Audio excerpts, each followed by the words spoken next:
We're pro-business, we're pro-entrepreneurs, we're pro-making money, and we're pro-working people. And this, I believe, reaffirms strongly all of those things. John Walker from The Express. Thank you, Nigel.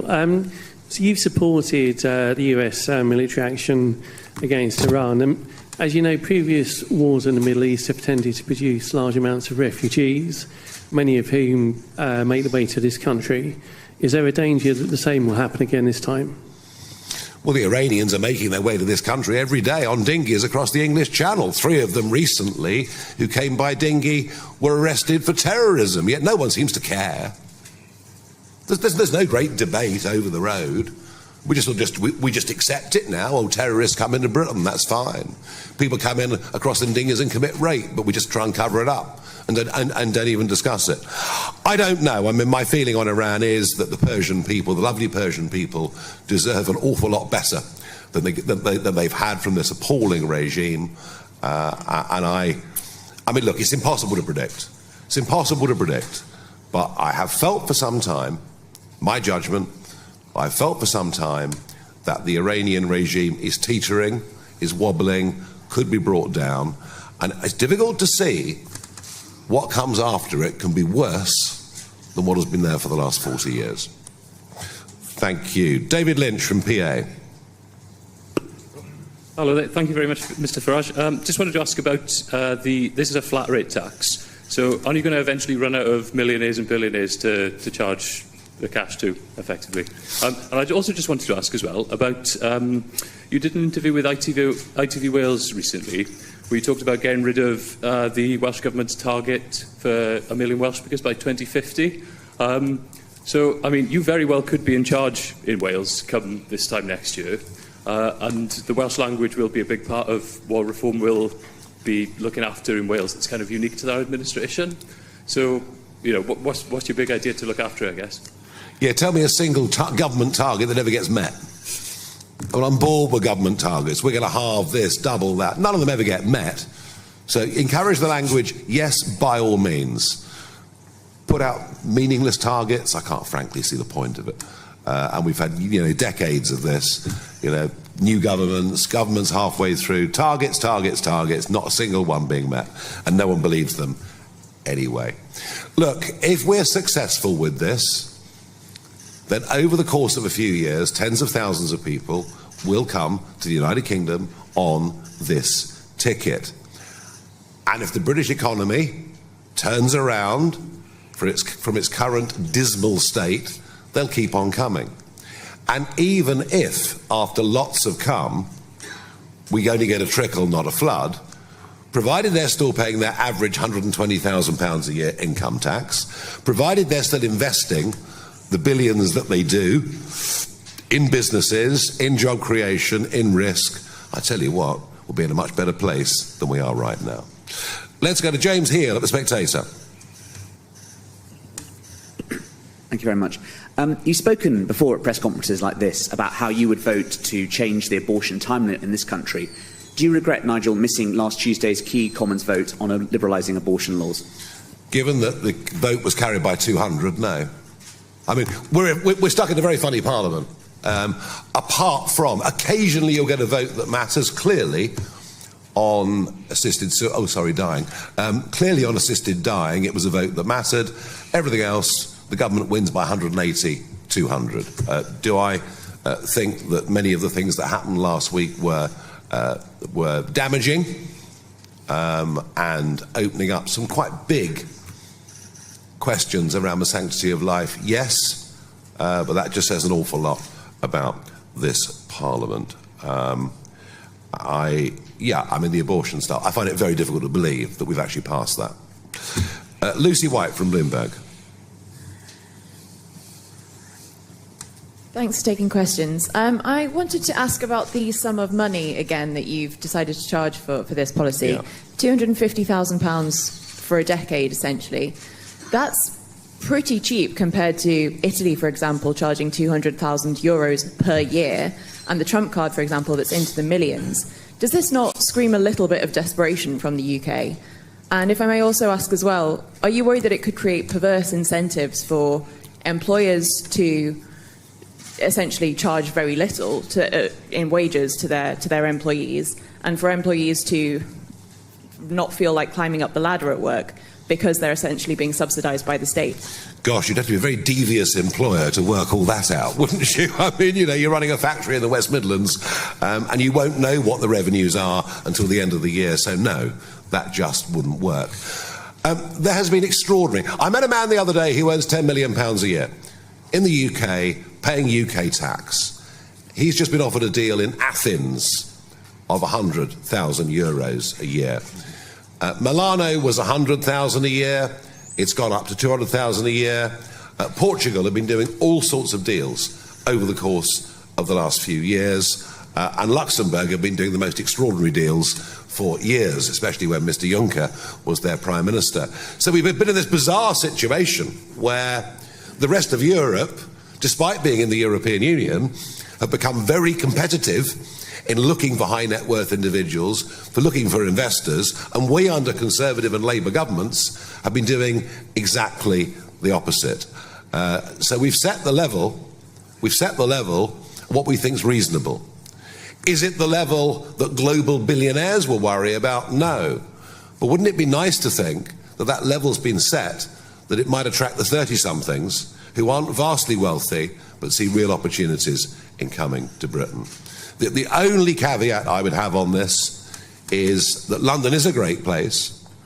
There's a lot going for it, whether it's theatre or go to Lord's or Wimbledon or whatever it may be, Ascot, whatever it may be, good legal services, good health provision, private health provision, all those things that those people seek. The only thing that also is making people question London is the very dire state of law and order. And law and order is collapsing in Cairns, London, and that is something else that we have to get right, and that people don't fear with those other jurisdictions. So not everything's perfect in London in terms of law and order, but other than that, for most people in the international global community, they'd much rather be in London than be in Milano, Lisbon or Athens, and I firmly believe that. Okay, Noah Keat, Politico. Hi there, thank you, Nigel. The Mail on Sunday reported that a future Reform government would repeal the assisted dying bill. How practical would that be, given that two of your MPs supported the bill, and presumably many future Reform parliamentary candidates also support assisted dying? I don't know where they got the story from, but I read it with great amusement. I've said nothing of the kind. Nothing of the kind. And so don't believe all that you read in the newspapers. I haven't said anything of the kind. And I do think, and I genuinely do think, that it is a matter of conscience, and I would go on treating it absolutely as such. Okay, Theo Usherwood, Times Radio. Nigel, just firstly on the American bombing of the Iran nuclear sites. Obviously, you've made great hay about the amount of money that we're paying to Mauritius for Diego Garcia. But in the small print, you mentioned, of course, that we have to ask permission from the Mauritian government. Are you concerned that, in effect, the base has been rendered useless from the American point of view, because this was obviously a key part of this attack was the element of surprise, which would of course been lost had we informed the Mauritians, who could of course gone straight to the Chinese and back to the Iranians. So are you concerned that we're effectively paying £30 billion for nothing? Yes, I am. Of course I am. And I think, the fact that we have to inform Mauritius, who, as I say, the Chinese investment, the Chinese, sort of smart town they've built just outside Port Louis is absolutely enormous. They are, as I say, linked to Iran. Yeah, this is strategically a disastrous deal. Herma seems very happy about it. Frankly, I think Herma's behaviour over this and many other things is frankly bordering on treacherous. This is against our national interest in every way. When it comes to defence, whether we like the current president or not, we have to recognise that without the USA, we are defenceless.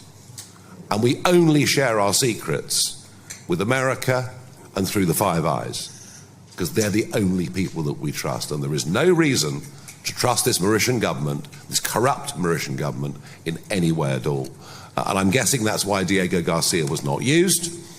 And it just shows you that we have a Labour government that doesn't even understand what the national interest is. They seem to be, this sort of North London group of human rights lawyers seem to serve some sort of higher order rather than genuine British national interest. So yes, deeply concerned.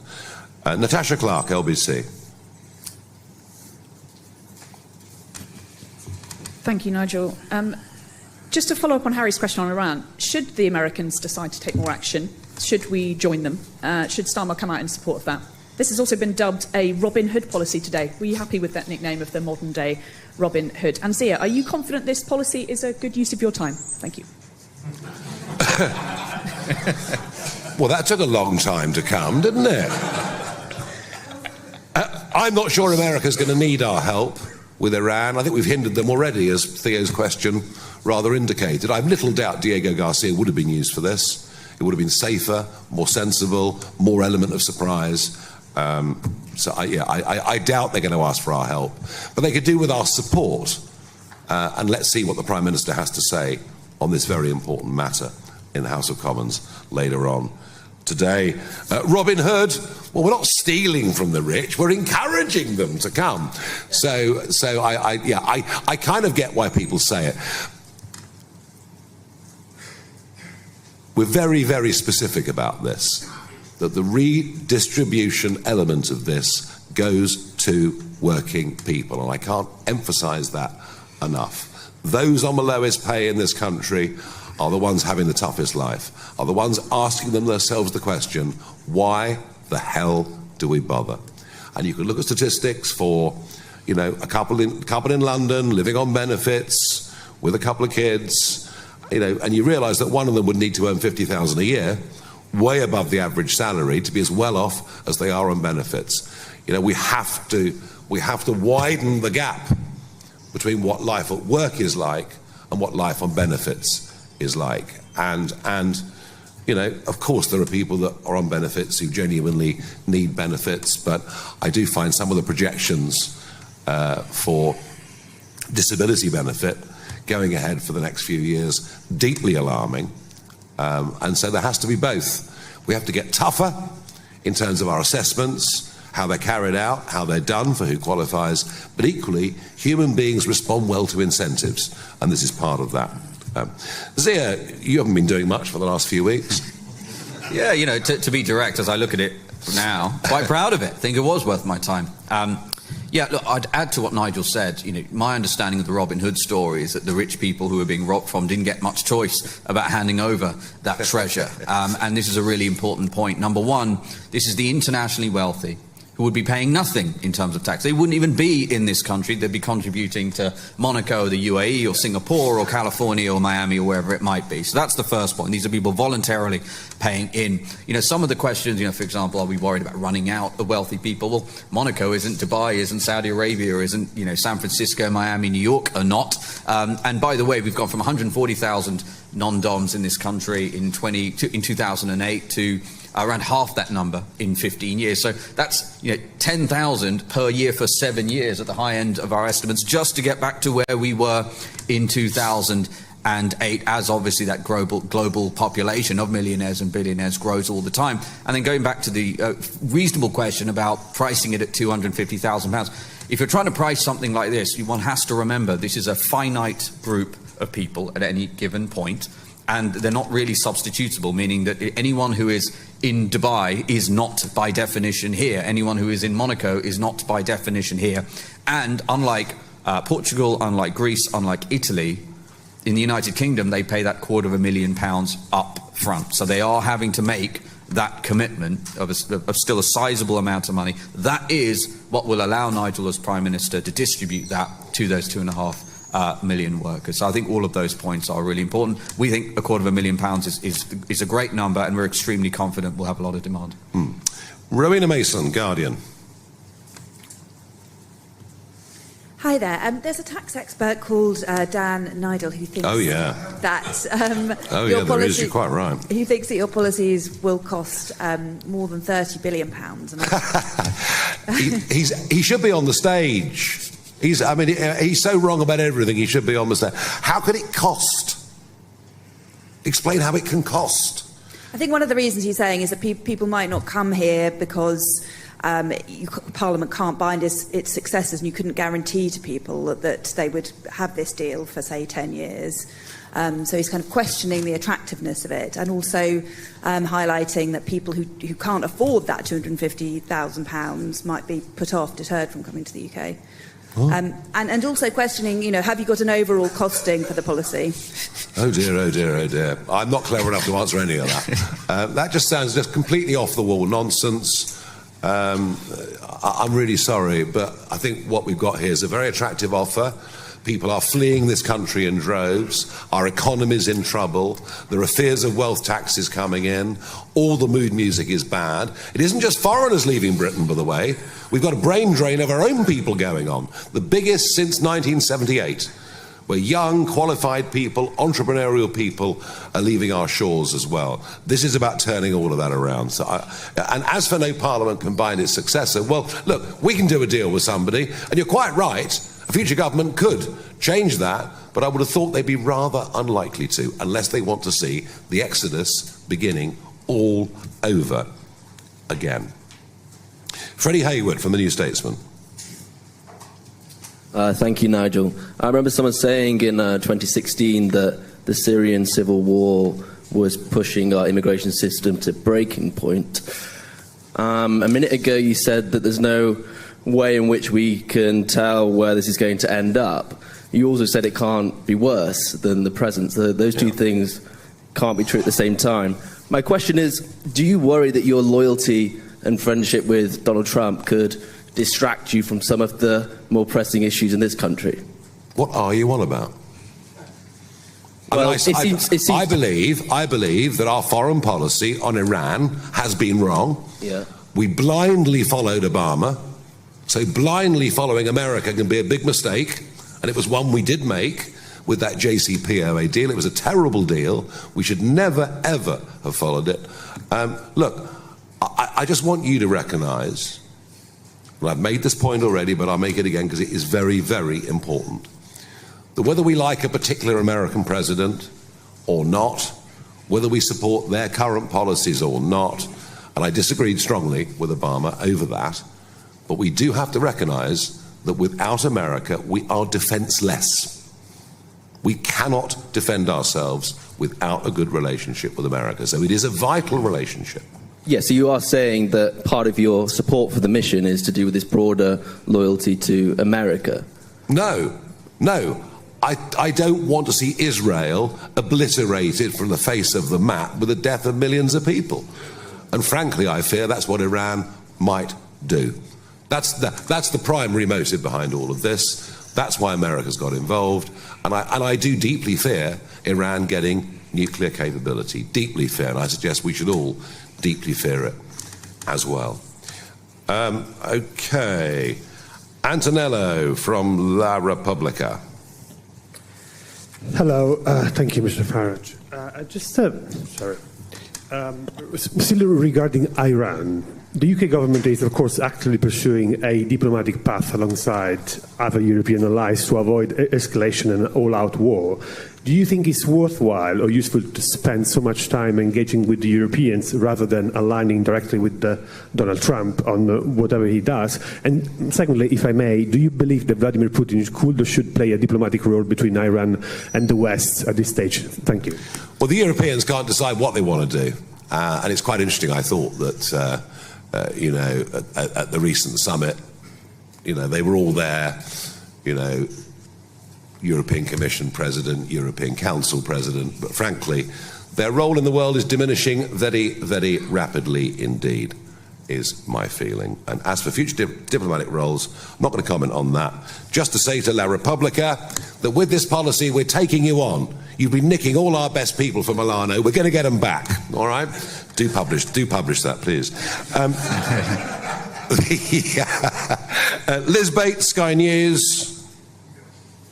Thanks. When I speak to people on low incomes, especially those who are inclined to vote reform, and there are quite a lot of them now, They never say they want a cash handout from the government. The opposite of that, and I'm sure you hear this, they want a system that is fair, where all the rules apply to everybody, where everybody pays in. And this sounds a little bit like a system where if you're a rich foreigner, you can opt out of paying some UK taxes just by virtue of being very rich. How are you going to convince your voters that that's fair? Opt out. No, we're asking rich foreigners to opt in. Can I just finish the question? Some of them, I think, might say, if you don't want to pay all your taxes in the UK, then go to Monaco. We won't miss you. They've gone, and they're going rapidly, don't you understand? This is about bringing them back. We're asking rich foreigners to opt in. We're asking rich foreigners to give us £250,000. We're asking rich foreigners to buy a big house and give us stamp duty. We're asking rich foreigners to pay income tax on their UK income once they've established their businesses here and pay an average of £120,000 a year income tax. We're asking rich foreigners to spend money in restaurants and give us VAT receipts. So no. As for the first part of the question, they have had their tax thresholds frozen. They have seen their energy bills going up. They have seen the cost of childcare, in many cases that's relevant, going up. And we want to help them in any way we can. And if they were to get a rebate or a working tax credit, or whichever way it came to them, do you know what? They'd be over the moon. Okay, the last question on my list, number 15, is Harry Horton from ITV. Thank you very much, Nigel. On Iran, to be absolutely clear, do you want to see regime change in Iran? You say the Europeans don't have a role to play. Do you think that the UK has a role to play? Do you think Israel and the United States will listen to this UK government? And then just on this tax policy, one of the big challenges facing working people across the country, but especially in London, is the price of property. Do you think a big influx of millionaires to London would push up property prices even further? It's a good point. The property question is a good point. We've seen falls in the property market of about 20%, maybe 25% in Westminster, in Kensington and Chelsea. It's tough to sell a house when everybody wants to sell a house. The question, Harry, has that had a big effect on more affordable pricing down towards the lower end of that relative property ladder? And the answer is no. Do you know why? Because the population's exploding. Because of immigration, the population's exploding. And there would be an argument that rich people leaving and property prices falling, if it fed right down, could be a benefit. And I've thought about that many, many times over the years. But when you have a net population rising by as much as it is, no. And it's interesting, I mean, even if the government were to build 1.5 million homes, which they won't, that of itself would not cope with the increase in population led by legal immigration into Britain over that period in time. So no, there is actually, I don't see any prospect of this filtering down to more affordable housing. But I agree with you, it is a massive, massive problem. Sorry, you asked something else as well, I forgot. On Iran, sorry. you want to see regime Well, I mean, the UK's role is, is the UK still an ally to Israel? I'm just not sure. We're sanctioning Israeli politicians, we're stopping the sales of arms. It's pretty clear that the Foreign Secretary has little or no time for Israel. So we're in a slightly strange position. I suspect going forward with Iran that we will probably be more of a spectator than anything else. Do I want to see Israel? Well, look, I find it difficult to believe that what comes after 40 years of brutality, public executions, and all of the things that happen there, I'd love to see it transform, relatively peacefully to something better. What will happen? I don't know. Regardless of that, I think the actions that have been taken by Israel and America over the course of the last week are the right ones, and we at Reform UK support that fully. Thank you, everybody. Thank you.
Hermer, that great patriot, basically saying, well, America can't do anything from Diego Garcia until we inform the Mauritians, who of course are mates with the Chinese, who of course are mates with the Iranians.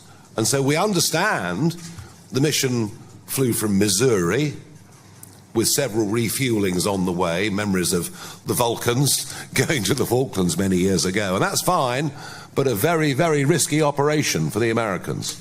Very risky operation. If you've got to refuel several times over 18,000 miles, things can go wrong. So, yeah, let's get some clarity. Where does the Prime Minister actually stand? What is our policy? And if necessary, we should help, but I doubt they'll need it. On the tax, and I'm sure Zia will add to this, look, the upfront $250,000 actually is the tip of the iceberg of what these people will spend in revenues and taxes in this country if they come back. Just think of the average stamp duty they're paying on houses they're buying in Westminster or Chelsea or wherever it may be. Just think of the VAT they're paying. These people are the big spenders. So, yes, this is a sum of money that goes in one direction, but it's our very strong view this will generate a lot more wealth into the coffers. Do you want to add to that? Yeah, absolutely. So I'll tell you what's fantasy economics is constantly ramping tax rates on literally the most internationally mobile people in the world with the best tax advisors in the world. That's fantasy economics. And you're going to see this. You're going to see this already. The Treasury is briefing against Rachel Reeves, trying to get her to U-turn. There's widespread reports about this on some of these harebrained ideas that she has, for example, specifically the inheritance tax thing, because it is resulting in less money for the Exchequer. As Nigel said, there's actually very little data available, interestingly enough, on how much these people spend on corporation tax through the companies that they run, on VAT, and as Nigel said, on stamp duty, land tax. I saw a data point that it was in the millions, which makes total sense. So, as Nigel said, the $250,000 from the card fees, yes, that goes directly to the 2.5 million workers, but there's going to be billions more that come from this. And mark my words, when the OBR gives you a print on the population, the OBR, their forecast about how much the changes Rachel Reeves made was based. So number one, by their own admission, they said it was extremely difficult to forecast. They did admit that. Their forecast is based on the population of non-DOMs declining at 1.5% a year. The briefings from the Treasury, well-sourced briefings, suggest that more than 10% have left. And we haven't even had the first year. And all of the anecdotal conversations we are having with such people and with financial advisors telling us that. So that's what fantasy economics is. And I want to make the point again about capital gains tax, because again, the OBR, when it comes to trying to forecast, unsurprisingly perhaps, because I don't think they talk to these people very often, when it comes to forecasting how a very small group in absolute terms, who control vast wealth and vastly disproportionately contribute to such taxes, will respond to a change in taxation like this, they have a hopeless record. The most recent case being, as I said, capital gains tax. They said hiking capital gains tax rate on these people by 4 points would result in more tax for the Exchequer. Literally the opposite is happening. There is less money to pay for schools, less money to pay for police officers, less money to pay for roads. There's been a misconception around this year, hasn't there, that the non-DOM doesn't pay tax like the rest of us. I think on average, the average non-DOM has been paying £120,000 a year in direct taxation, and that's without, as we've said already, the things we can't measure, we don't know about, stamp duty, VAT, etc. Right, next question, Christopher Hope from GB News.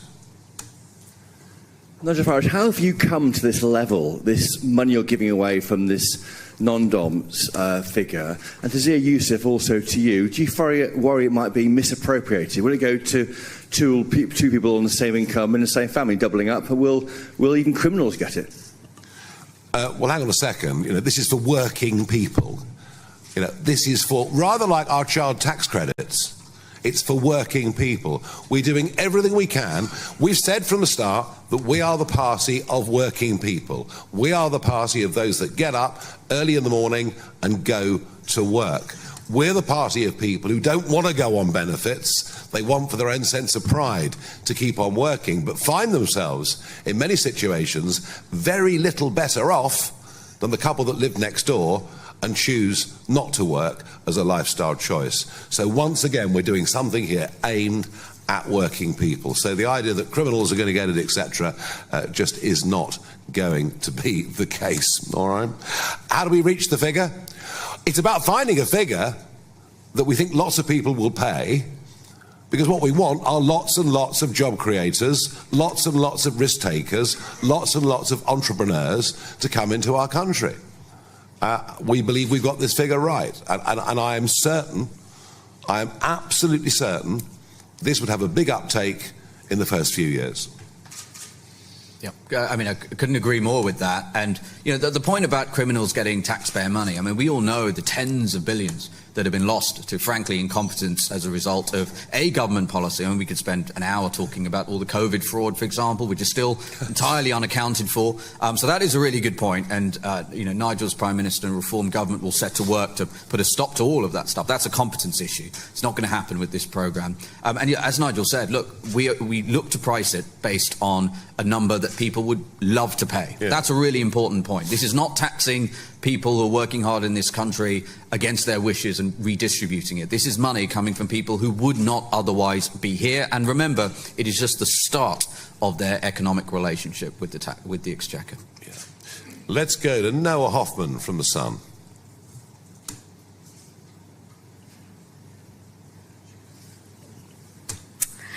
Thank you. You've long tied yourself to the mast of free market capitalism, but the Britannia card is a major redistribution of wealth to give a cash top-up to low-paid workers.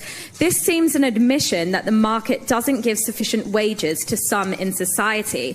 Have you been on a political journey, or is this just a ploy to win more voters with the promise of free money? Nice try, but the idea that I'm somehow putting forward a profoundly left-wing concept today could not be further from the truth.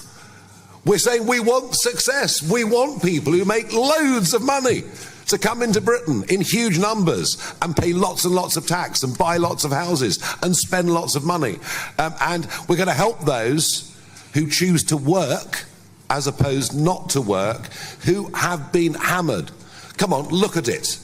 Look at it. Year after year now, we have frozen the level at which people start to pay tax. We're dragging people in to higher tax bands. I mean, you know, when 40p was established as top rate tax back in the